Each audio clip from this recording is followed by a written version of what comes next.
Fidèles téléspectateurs de la chaîne de référence Antenne A, bonsoir et bienvenue dans votre émission La Diaspora. Aujourd'hui, nous avons le plaisir de recevoir Madame Noémie Grutter, expert en justice de genre et justice climatique, militante à Amnesty International Suisse.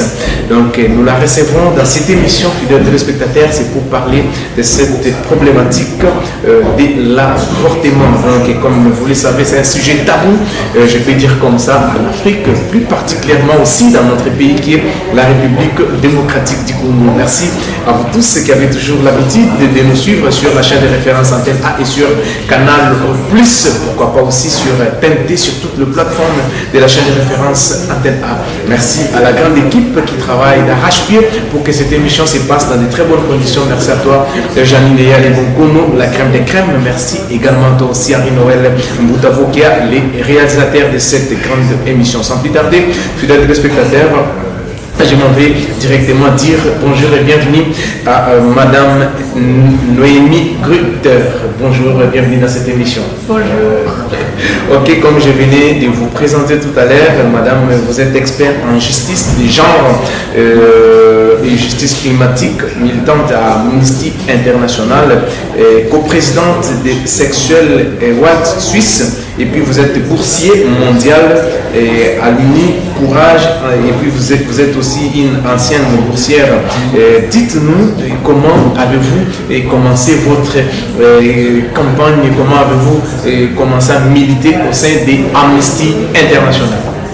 Alors, bonjour et merci beaucoup pour l'invitation à cette émission. Merci beaucoup. J'ai commencé très tôt mon engagement pour la justice de genre. J'ai grandi dans un village montagneux en Suisse, très conservateur. Très tôt, j'ai demandé des questions sur les droits des femmes et pourquoi et si l'égalité entre les hommes et les femmes devrait être existante. Et j'ai reçu plein de réponses. J'ai senti qu'il y a des discriminations contre les femmes, mais aussi des discriminations plus intersectionnelles, des discriminations basées sur le statut de résidence en Suisse, la classe sociale, etc. Et j'ai commencé à m'engager très tôt localement. C'est à quel âge? J'ai commencé à 9 ans, je pense. 9 ans. Oui, demander des questions, écrire des choses à l'école. Et après, chez Amnesty, je suis engagée depuis, j'ai environ 23 ans, je dirais, avec plusieurs expériences des autres organisations. Et chez Amnesty, je fais le travail sur la justice de genre. La justice de genre. J'apporte de l'expertise internationale sur les droits humains, mais je fais aussi des campagnes de plaidoyer sur les individus en risque, ça veut dire les défenseuses des droits humains qui sont en danger partout dans le monde parce qu'ils s'engagent pour les droits humains. D'accord, mais comme vous dites que vous étiez dans une montagne très conservatrice, qu'est-ce que cela peut dire pour la meilleure compréhension bien sûr les téléspectateurs qui nous suivent? C'est-à-dire c'est une montagne où on n'aimait pas personne. Qu'est-ce qui s'est passé dans cette montagne? Dans ce village montagneux en Suisse, il y a beaucoup de personnes qui pensent que l'égalité entre les femmes et les hommes n'est pas très importante. Il faut encore avoir des rôles plutôt traditionnels. Exactement, c'est ça où j'étais vraiment pas d'accord. Et j'ai senti. Et déjà à 9 ans, vous vous opposez. Exactement. Qu'est-ce que vous faisiez à 9 ans déjà, à cet âge-là, parce que vous étiez encore trop petite? J'étais petite, mais j'étais très intéressée à comprendre ce monde et ce qui passe autour de moi.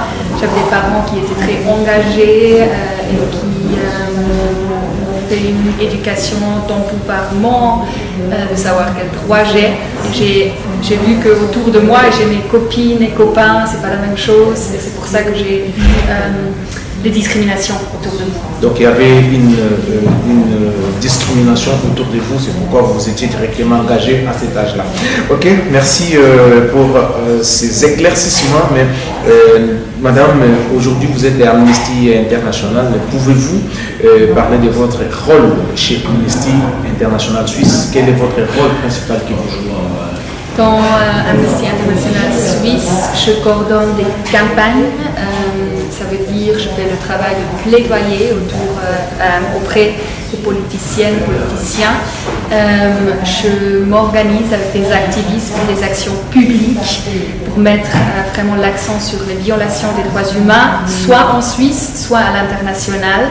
Et on l'amène en Suisse parce que on pense et on est convaincu que l'État suisse a une obligation de défendre les droits humains partout dans le monde.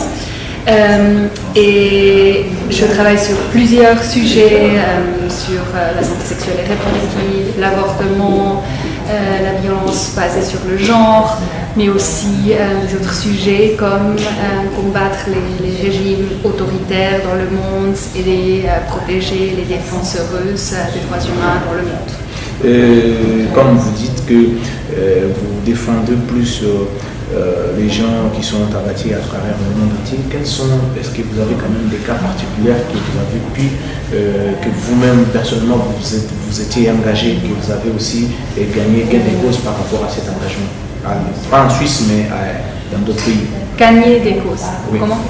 Donc, c'est-à-dire que vous avez pu, une personne qui était persécutée, que vous êtes engagé, et cette personne-là a eu quand même une vie sauve grâce à votre je peux dire, engagement.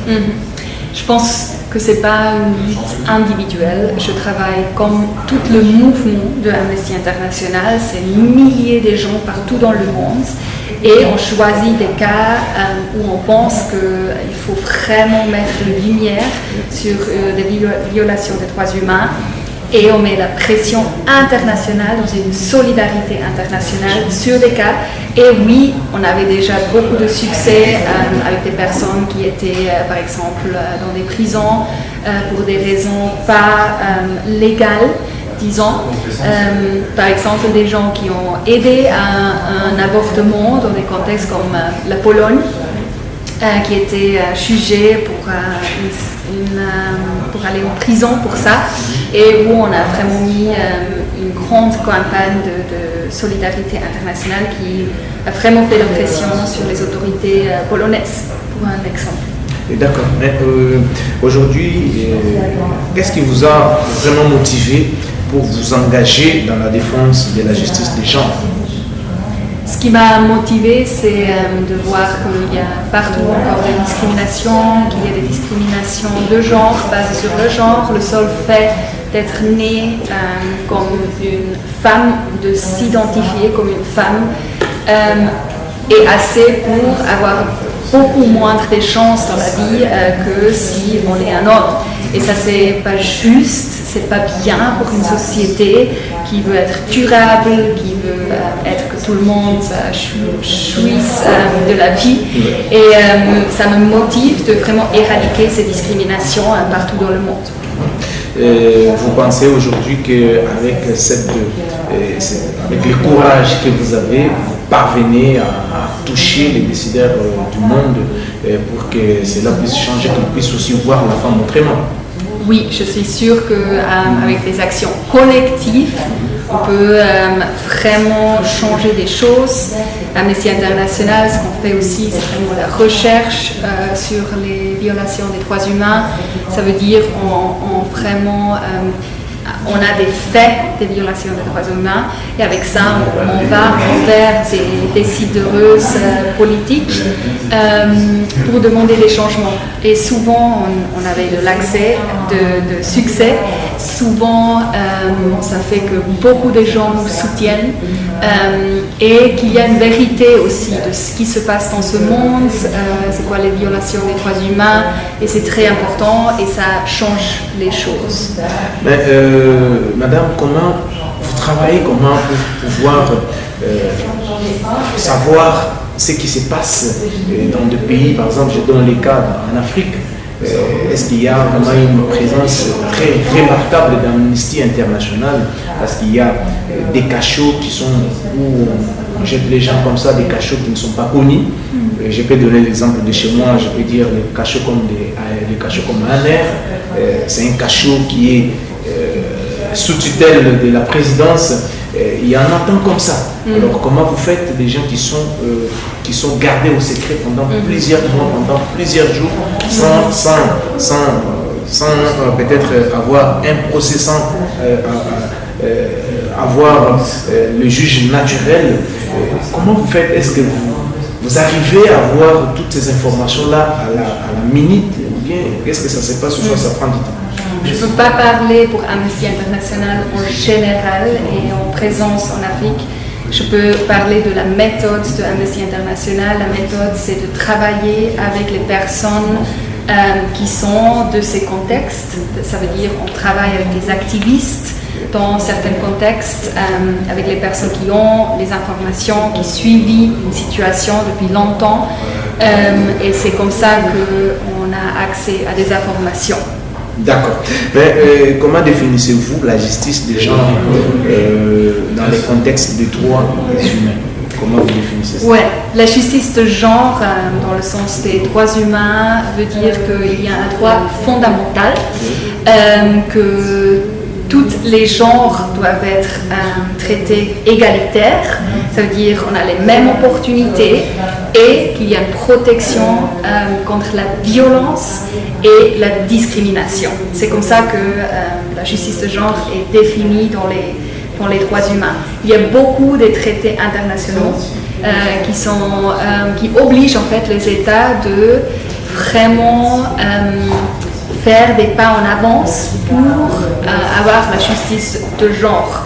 Ça, c'est des traités au niveau onusien, mais il y a aussi des traités régionaux, comme par exemple en Afrique, le Maputo protocole, le protocole Maputo, qui donne vraiment des obligations aux États d'avoir des réformes législatives, d'avoir la prévention, etc., pour vraiment aller à l'avance de la justice de genre. D'accord. Mais aujourd'hui, quelle est la mission principale de votre campagne actuelle? Une de notre campagne principale, c'est de décriminaliser l'avortement partout dans le monde, aussi en Europe, aussi en Suisse. Parce que c'est le seul chemin pour vraiment avoir accès à l'avortement.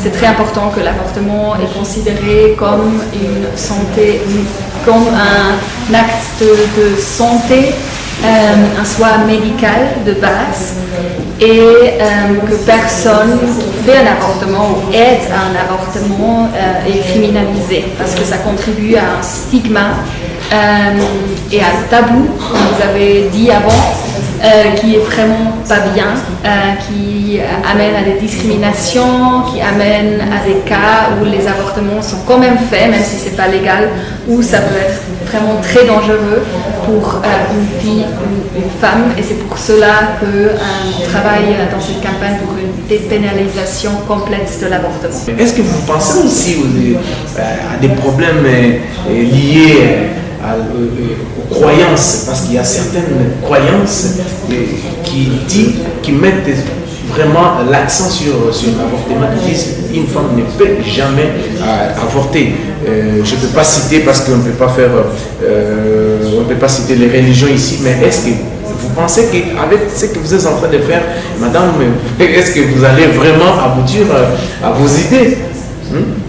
Oui, je pense, mais ce n'est pas juste une avis personnel, c'est les droits internationaux, les droits humains internationaux. Il y a beaucoup de traités internationaux qui disent clairement qu'il faut avoir l'accès à l'avortement. Il y a les guides, les guidelines de l'Organisation mondiale de la santé qui dit clairement qu'il faut une décriminalisation de l'avortement. Ce qui est très important de savoir, c'est qu'il faut protéger la personne vivante, et ça c'est aussi les droits humains internationaux qui disent ça, c'est la personne vivante qui doit être prioritairement considérée dans les droits humains. Ça veut dire qu'il faut protéger l'accès à l'avortement. S'il n'y a pas de l'accès à l'avortement, ça veut dire qu'il y a une coercition d'une femme ou fille d'avoir un enfant, ce qui est un atteinte à la droit de la vie, droit de la santé, et ça peut être considéré comme un traitement cruel et inhumain, ce qui est complètement illégal considérant les droits humains internationaux. Oui, parce que vous parlez du droit de l'avortement, Madame Mingreter, en quoi les droits à l'avortement s'inscrivent-ils dans les droits humains selon Amnesty? Oui, alors le droit à l'avortement est inscrit dans les droits humains internationaux par 3 principes des droits humains internationaux. Premièrement, l'autonomie corporelle et reproductive, ça veut dire que toute personne doit pouvoir décider librement de poursuivre ou non une grossesse, sans contrainte, sans coercition ou sans consentement d'une personne tiers. Ça, c'est le premier principe des droits humains internationaux. Deuxièmement, il y a le droit à la santé. S'il n'y a pas l'accès à l'avortement, ça peut avoir un effet sur la santé d'une personne, parce que les avortements se font quand même si ce n'est pas légal. Si on fait des avortements illégaux, ça peut être très dangereux pour des personnes, et du coup un accès sûr est indispensable pour préserver la vie et la santé d'une personne. Ça, c'est le deuxième.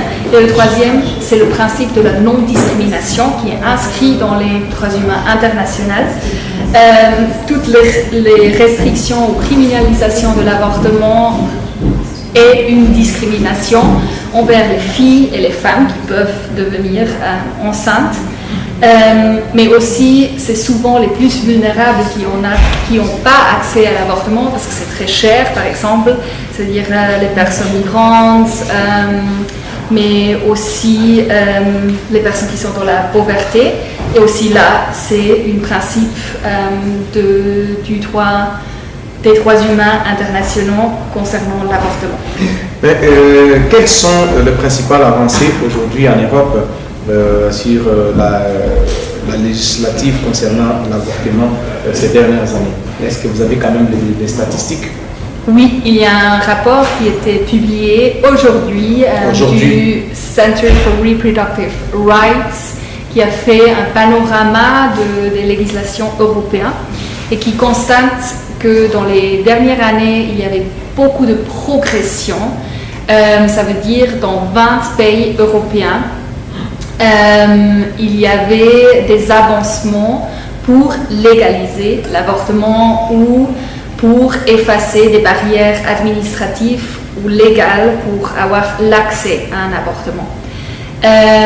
Par exemple, si on prend l'exemple de la France, en France, l'année passée, ils ont inscrit le droit à l'avortement à la Constitution pour vraiment garantir que c'est un droit qui n'est pas touchable, pour vraiment protéger. Les femmes peuvent avorter comme ils veulent. Pas comme ils veulent. Il y a quand même des restrictions aussi en France. Il y a des limites de temps, jusqu'à quand c'est possible de faire un avortement.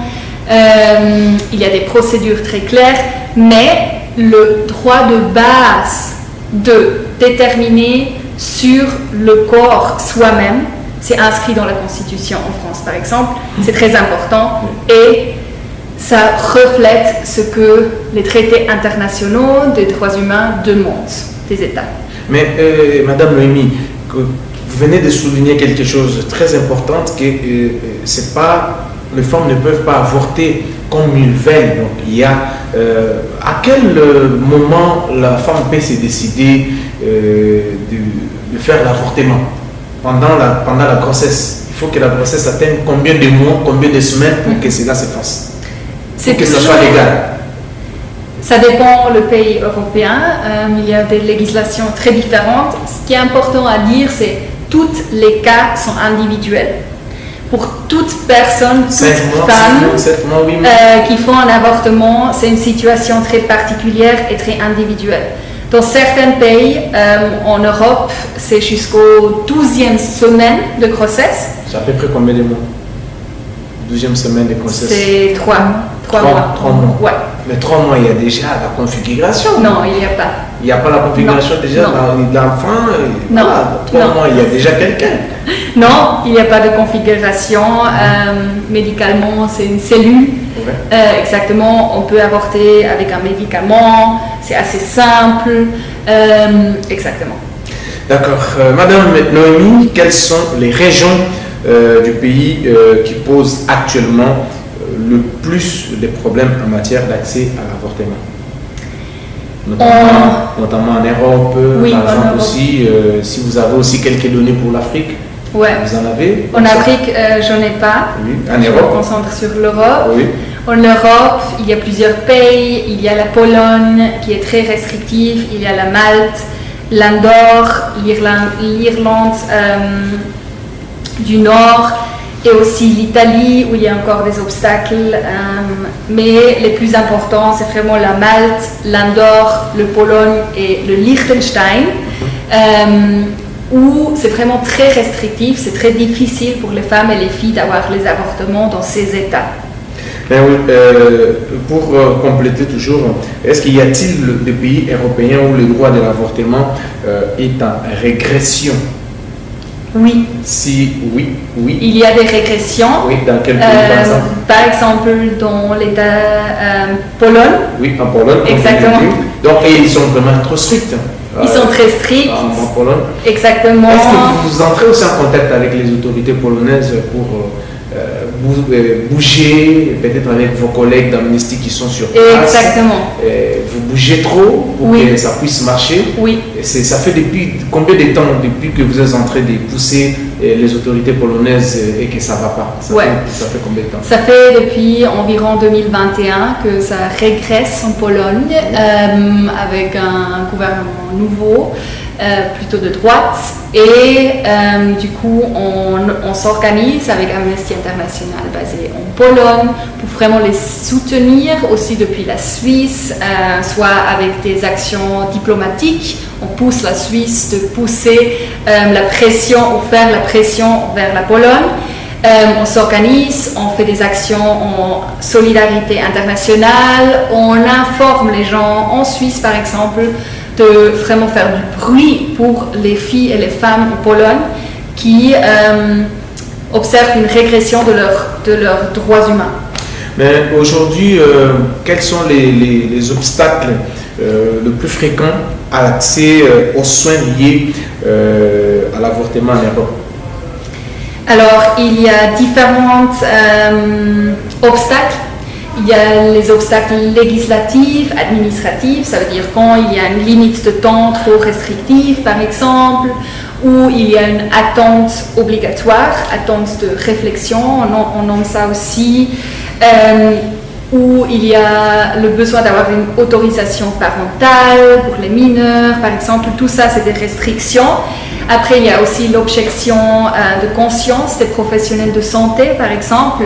Aussi ça, c'est un obstacle parce que si on entend d'un professionnel de santé qu'ils ne veulent pas faire l'avortement, ça met un stigma sur la personne. Si la personne n'est pas informée sur leurs droits, ils ne savent pas s'il y a une autre personne qui pourrait faire un avortement.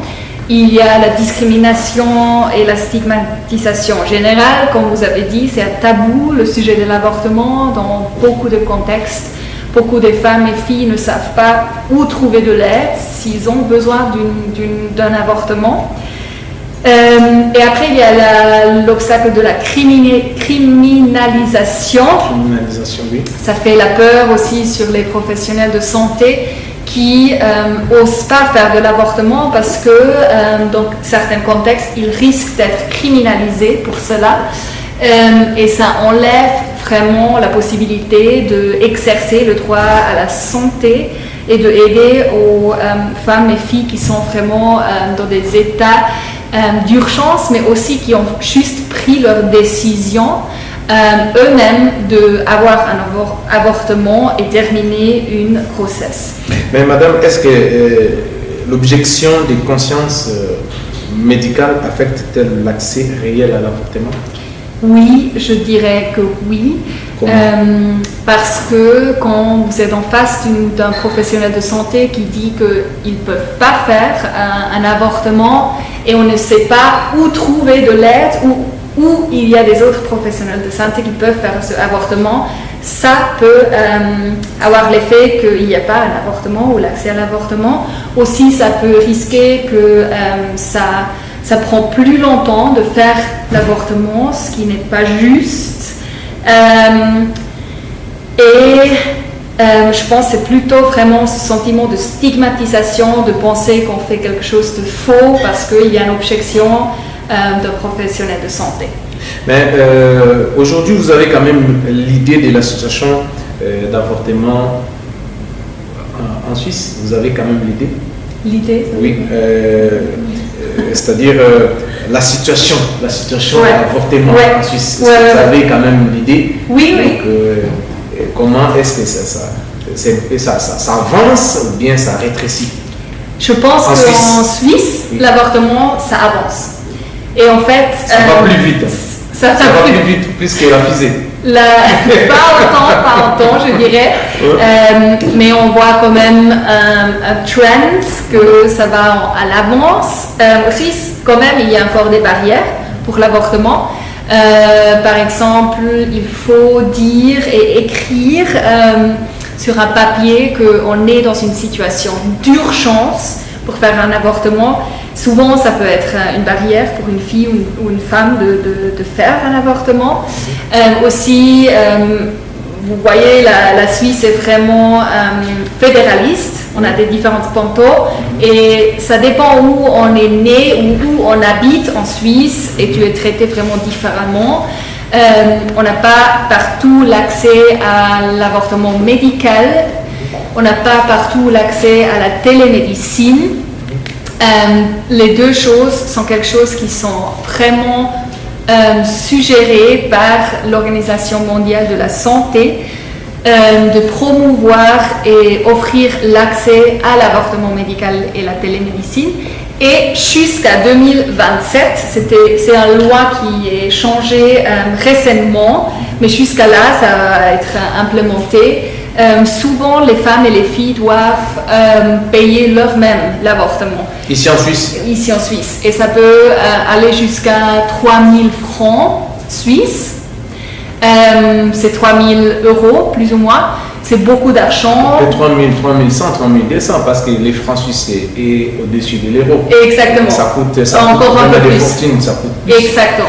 Mais vous ne voyez pas qu'avec ces tarifs exorbitants, ça donne pas vraiment envie, c'est-à-dire ça n'encourage pas à ce que les femmes puissent faire cet avortement, parce que quand il y a déjà une somme qui est conditionnée avant que le médecin puisse, n'est-ce pas, faire cet avortement, vous ne pensez pas que la Suisse est en train de se rétrécir en matière d'avortement? Parce que déjà la somme c'est trop. La somme est trop, mais ça va changer en 2027. Il y a déjà une loi qui a été votée. Exactement. Une loi a été votée. Ça entrera en vigueur en 2027. Exactement. Ah, ok. Ça va être rentré en vigueur et comme ça, tous les avortements légaux seront couverts par l'assurance maladie obligatoire. Exactement. Ah, en tout cas. Voilà. Mais comment alors Amnesty International Suisse travaille-t-elle avec les autorités suisses sur ces sujets? On informe sur nos demandes qui sont basées sur les personnes qui ont vécu des avortements ou qui veulent avoir des avortements et qui font des expériences qui n'ont pas vraiment l'accès ou des barrières. On amène ces voix au Parlement, la société en large, on fait des actions pour vraiment élever ces demandes politiques et démontrer qu'il y a encore des choses à changer aussi en Suisse. Voilà, merci beaucoup fidèles téléspectateurs de la chaîne de référence Antenne A. Vous êtes en train de suivre cette émission. Bien sûr, nous avons réussi pour vous Madame Noémie Gritter. Elle est comme ça d'Amnesty International. Elle a plusieurs casquettes.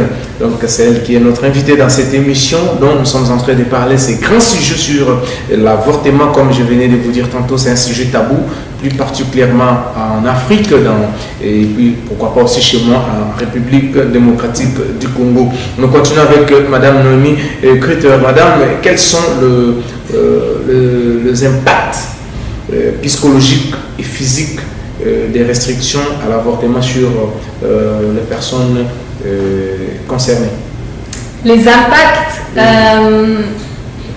pour d'avoir un avortement? Oui, voilà. Ma question était de savoir l'impact psychologique et physique des restrictions, à l'avortement sur les personnes concernées. Ça peut être multiple. Par exemple, sur le plan, on commence d'abord sur le plan psychologique. Oui. Sur le plan psychologique, ça peut être qu'une personne sent qu'elle ne peut pas choisir ce qui se passe avec son corps. Ça peut être vraiment une atteinte à l'autodétermination corporelle qui doit être protégée. Ça peut être très dur pour des personnes. Ils peuvent aussi avoir l'expérience de stigmatisation ou même de criminalisation. Voilà, criminalisation, voilà. Exactement.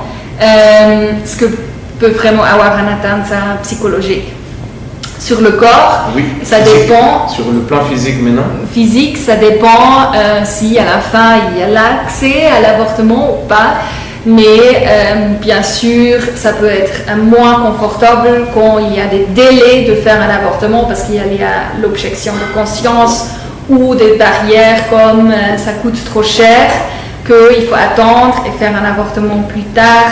Ça peut être plus difficile ou avoir un impact plus grand sur le corps. Exactement. Madame Noémie, comment les restrictions affectent-elles les populations marginalisées? Exemple comme la population migrante, et puis les personnes racisées, le jeune, et puis les personnes LGBTQ+. Ouais. Il y a ces groupes marginalisés en Suisse qui sont beaucoup plus atteintes par avoir des barrières à l'accès à l'avortement. Par exemple, les personnes sans papier, ça veut dire qu'ils n'ont pas un statut légal en Suisse. Eux, souvent, ils n'ont pas l'information ou elles peuvent avoir des avortements, mais aussi, ce n'est pas du tout couvert par l'assurance maladie. Ça veut dire qu'ils doivent payer eux-mêmes les charges qui sont très hautes. Souvent, ce n'est pas possible pour les personnes sans papier en Suisse. Il y a aussi les travailleuses de sexe, par exemple, en Suisse. C'est un groupe vulnérable particulier. Aussi là, souvent, ils n'ont pas des statuts légaux. Ceux qui font dans les domaines de la prostitution. Donc c'est comme ça. Et voilà, vous pouvez continuer pour qu'ils puissent quand même comprendre. On les appelle les travailleuses dans... vous avez dit... travailleuses de sexe. De sexe, voilà. Exactement. C'est la prostitution. C'est le terme qu'on utilise chez Amnesty International. Voilà, chez Amnesty International. Exactement, parce qu'on reconnaît le droit au travail. Le droit du travail. Exactement. Donc, c'est-à-dire ces gens-là, ici en Suisse, ils sont reconnus et puis Amnesty International se bat pour que cela puisse aussi être reconnu, pourquoi pas aussi en RDC, parce que nous avons aussi des personnes qui font ces boulots-là, mais ils sont marginalisés, ils sont délaissés, et puis l'État ne s'occupe même pas d'eux, voire même la société. Quand une personne fait la prostitution, c'est pour avoir de l'argent, c'est du travail. Vous devez mettre des structures pour soit protéger cette personne-là au lieu de la mettre dans la rue et voilà, et puis être marginalisé par d'autres personnes. Exactement. Continuez, madame. Après, il y a la communauté LGBTIQ. Eux, souvent, ils sont face d'une discrimination chez aussi le personnel de santé. Par exemple, il y a les hommes trans ou les personnes non binaires qui peuvent aussi être enceintes, où il n'y a pas forcément le soin professionnel de santé parce que les professionnels de santé ne comprennent pas ces différences d'identité et de genre, par exemple. Et pour toutes ces personnes aussi, les gens qui sont touchés par une pauvreté, etc., c'est vraiment plus difficile encore d'avoir l'accès à l'avortement. Voilà, pour les personnes LGBTQ+, comme vous venez de dire, ce sont des personnes vraiment à haut risque, surtout si vous faites la ronde sur les personnes migrantes qui sont aussi LGBTQ+, que ce soit en Europe, que ce soit en Afrique, dans nos pays respectifs, vous verrez que ce sont des personnes vraiment qui sont très délaissées. Est-ce que Amnesty International travaille aussi pour que cette catégorie de personnes puisse, n'est-ce pas, avoir aussi de l'aide de leur État respectif? Oui, on a un projet en Suisse, c'est guidé par Queer Amnesty, ça s'appelle.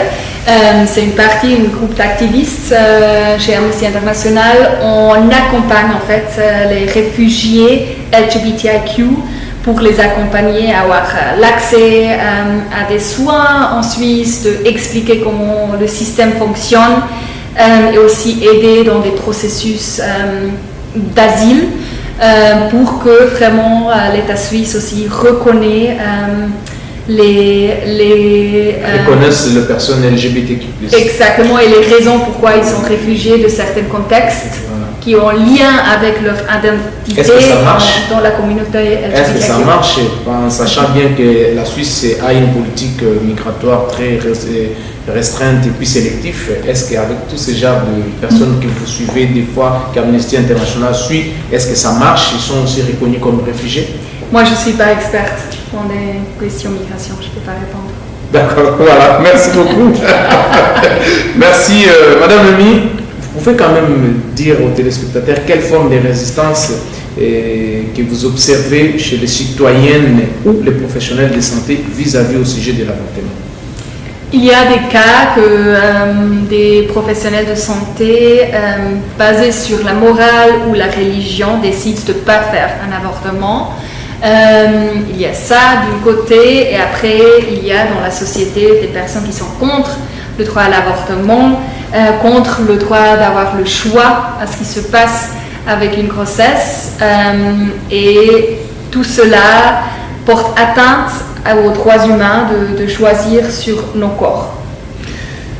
Aujourd'hui, vous faites le plaidoyer, Madame Noémie Gritter. Est-ce que vous faites le plaidoyer plutôt auprès des institutions européennes? Est-ce que ce plaidoyer est-il efficace? Oui, c'est efficace. Le plaidoyer est efficace dans le sens que c'est très important que ça continue, que les décideuses politiques sont informées de ce qui se passe. C'est quoi les violations des droits humains, et souvent on a du succès avec un plaidoyer qui des fois dure plusieurs années pour obtenir un changement dans la société, légal ou autre.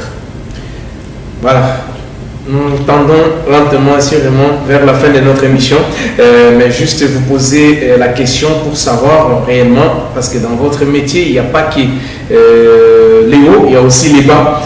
Pouvez-vous nous dire quel a été le moment marquant de votre travail sur cette campagne? Des moments très marquants. Des moments marquants. Je pense qu'un moment marquant était que la loi a changé cette année, qu'on a vraiment eu le succès que les avortements vont être gratuits en Suisse, que ça va être pris en charge par l'assurance maladie obligatoire. Ça prend des années de travail, de plaidoyer et tout ça, et c'est un moment, c'était un moment très important pour le mouvement qui s'engage pour le droit à l'avortement.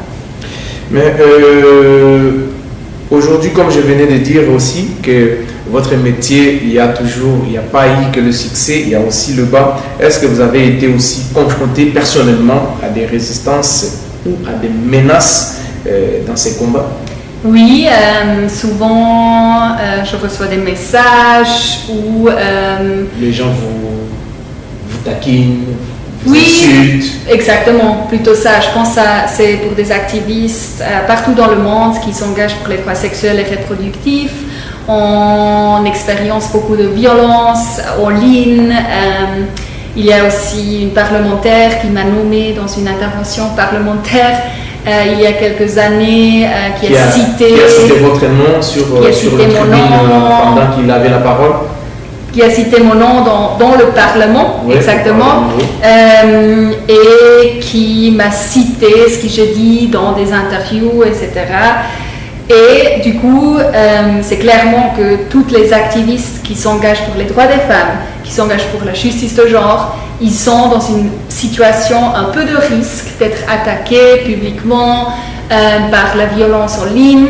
Et c'est pour cela qu'il faut la protection des défenseuses de droits humains partout dans le monde, pour que ces personnes qui s'engagent pour les droits humains, pour toutes et tous, sont protégées et peuvent continuer leur travail. Mais ça vous effraie jamais quand vous recevez des messages de menaces comme ça? Ça vous effraie jamais? C'est pourquoi vous êtes devenu même trop, je peux dire, restreinte avec votre téléphone et tout ça. Vous recevez des fois tellement, on vous a beaucoup choqué avec des messages, des appels, tout ça, mais qu'est-ce que ça vous fait? Ça vous effraie jamais? Je pense, bien sûr, il y a des moments... Vous ne pensez pas abandonner? Il y a des moments où vous dites, ah, pourquoi je me suis engagé dans ces combats, il faut que j'abandonne? Non, les moments beaux, les succès sont beaucoup plus majoritaires que les petits cas de violence ou des attaques. Je sais exactement pourquoi je me combatte. Je suis convaincue à 100%. J'ai une communauté des activistes féministes partout dans le monde qui sont en solidarité l'une avec l'autre et où je trouve beaucoup de courage. Je trouve le courage en prenant des exemples des activistes dans des autres situations, des autres contextes qui continuent à se combattre même si les situations sont très dangereuses ou très dures.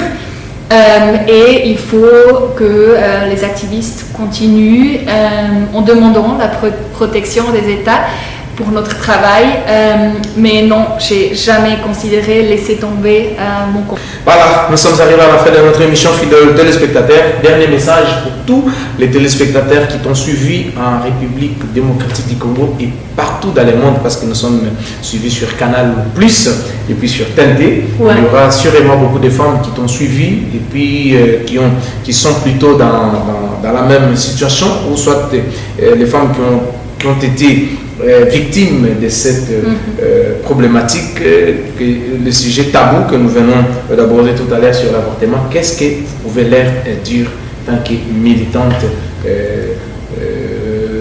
d'Amnesty International?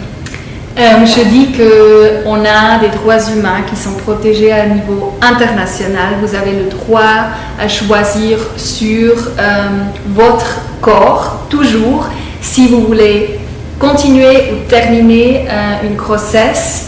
Il y a des organisations internationales et nationales qui peuvent vous aider. C'est important de rester vraiment engagé pour les droits des femmes et des filles, pour la justice de genre. On fait des pas en avance.